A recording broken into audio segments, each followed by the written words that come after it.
ఇస్తేనే మీకు సమాజం డెవలప్ ఈ అవుతుంది. బడ్జెట్లో అది ఇవ్వకపోతే మీ దగ్గర నుంచి ఎట్లాంటి రియాక్షన్ ఎక్స్పెక్ట్ చేయొచ్చు? నేనేమి ఇప్పుడు ఇంకొకటి మేము అనుకున్నామండి, నేనైతే స్ట్రాంగ్ అనుకున్నాను, మా టీం కూడా అనుకున్నాం అందరం కూడా.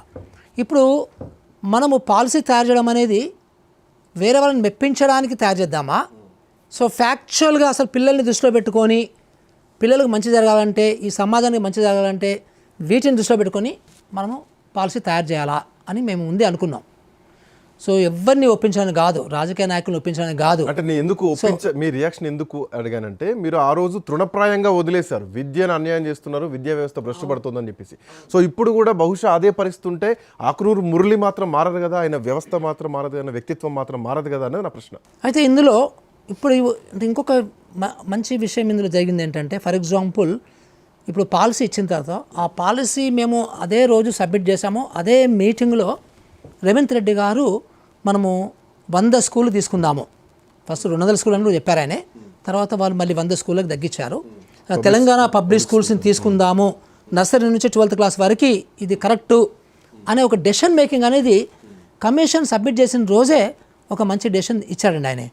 ఇది మంచా చెడా, ఇది గుడ్ ఆర్ బ్యాడ్? ఎందుకంటే మనం ఇన్ని సంవత్సరాల నుంచి మొన్న కర్ణాటక ఎడ్యుకేషన్ కమిషన్ చూసాం. అసలు కర్ణాటక ఎడ్యుకేషన్ కమిషన్ ఇప్పటివరకు వెబ్సైట్లో కూడా పెట్టలే, దాన్ని బయటికే రాలే, మనకి ఏదో కొన్ని పాయింట్స్ బయటకు వచ్చినాయి. తర్వాత ఇప్పటివరకు ఒక్క డెసిషన్ కూడా, అంటే మాకంటే వాళ్ళు 3 నెలలు ముందే సబ్మిట్ చేశారు, అంటే మాకంటే ముందే కాన్స్టిట్యూషన్ అయింది అది, సో చేశారు వాళ్ళు. మరి ఒక్క డెసిషన్ కూడా రాలే ఇప్పటివరకు. ఎక్కడ ఏ రాష్ట్రంలో కూడా దేశంలో కూడా ఇంత. ఇప్పుడు ఎన్ఈపీ గవర్నమెంట్ ఆఫ్ ఇండియానే ఎన్ఈపీ ఇచ్చిందండి, రైట్?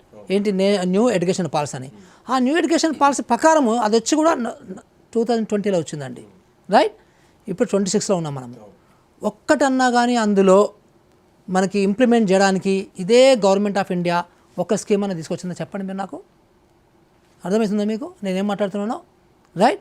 సో ఇంత దుర్మార్గ పరిపాలన ఉన్నదంటో నేను చెప్పేది ఏంటంటే, సో డెఫినెట్గా రేవంత్ రెడ్డి గారు ఆ దిశగా వెళ్తున్నారు. నాకు ఇంకొక ప్రాబ్లం ఉందండి. ఇప్పుడు నేను ఈ ప్రభుత్వాన్ని, లేకపోతే మీరు అన్నారు ఆ 18% లెక్క ఉంటే నన్ను రిజైన్ చేయమంటారా అని అడుగుతున్నారు మీరు. సో నేను రిజైన్ చేసి ఏం చేయాలనేది నెంబర్ 1. నెంబర్ 2, ఇప్పుడు మనకి తెలంగాణ పబ్లిక్ స్కూల్ కాన్సెప్ట్ని మేము నిరూపించాం, ఒక ప్రూఫ్ ఆఫ్ కాన్సెప్ట్ని మేము చెప్పగలిగాము. సో మా ఆరుట్ల స్కూల్లో ఈ Telangana public school, first Telangana public school కాన్సెప్ట్లో జూన్ 12 నుంచి సో జూన్ 20 తారీఖు మధ్యలో సుమారుగా 1400 మంది కొత్త పిల్లలు అడ్మిషన్ గురించి అడిగారండి. 1400 మంది అడిగారు. అందులో 80% పిల్లలు ప్రైవేట్ నుంచి వచ్చారు వాళ్ళు. అంటే that is the model we have created. So ఇలాంటి తెలంగాణ పబ్లిక్ స్కూల్ అనేది దిస్ ఈస్ ద సొల్యూషన్.